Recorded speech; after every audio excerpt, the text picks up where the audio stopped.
مدینے کی گلیاں خاموش ہیں، فضا میں غم کے بادل چھائے ہوئے ہیں۔ بنی ہاشم کا ہر فرد غم سے نڈھال ہے، دل بے تاب ہے کہ کسی طرح حسین ابن علی کی ایک اور بار زیارت کر دیں۔ جی ہاں، یہ 60 ہجری ہے کہ جب یزید جیسا فاسق اور باطل تخت پر مسلط ہوا، اور مسلط ہوتے ہی حکم نامہ صادر کیا فتوے کی صورت میں کہ یا تو حسین ابن علی سے بیعت لو یا ان کی جان۔ امام حسین علیہ السلام نے جب یزید کے یہ ارادے دیکھے تو فرمایا کہ مجھ جیسا تجھ جیسے کی بیعت نہیں کر سکتا۔ آج بھی دور حاصل میں نمرود، شداد، فرعون اور حاضر یزید کے مقابل جو بھی الحق کا نعرہ بلند کر رہا ہے، وہ یہی صدا دیتا ہے جو امام حسین علیہ السلام نے کلمے کی صورت میں ہر حق والے کی زبان پر لاگو کیا کہ مجھ جیسا تجھ جیسے کی بیعت نہیں کر سکتا۔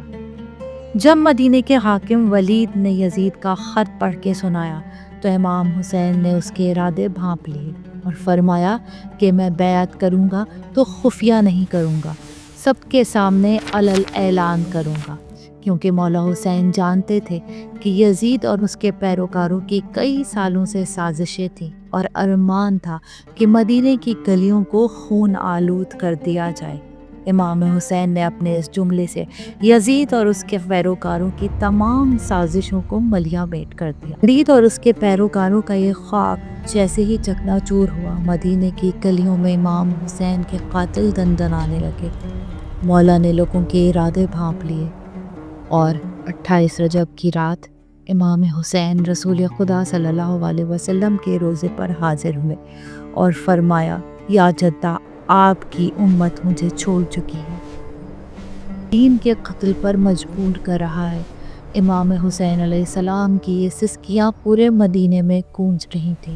پھر آپ اپنی ماں جناب فاطمۃ الزہرا کے قبر پر حاضر ہوئے اور امام حسن کی قبر سے آخری رخصت کی اور فرمایا، بھائی کا آخری سلام قبول کریں۔ حسین کا سلام آخر سن کر مدینے کی زمین لرز گئی۔ یہ وہ وقت تھا کہ جب مدینہ بھی امام حسین کی آخری بار زیارت کر رہا تھا۔ 28 رجب کی صبح نمودار ہوئی۔ امام نے تمام بنی ہاشم کے لوگوں کو بلایا اور فرمایا کہ میں حسین اب مدینہ چھوڑ رہا ہوں، کیونکہ یزید جیسے ظالم کی بیعت کرنا دین محمدی کا قتل ہے۔ ایسے میں مولا نے آخری بار مدینے کی جانب نگاہ ڈالی اور فرمایا، مدینہ تو رسول اللہ کا شہر ہے، مگر اب یہاں حسین کے لیے امان نہیں۔ مولا نے وہ سفر اختیار کیا جس میں دین کی بقا تھی۔ یہ سفر عشق خدا اور سفر حق کا آغاز تھا۔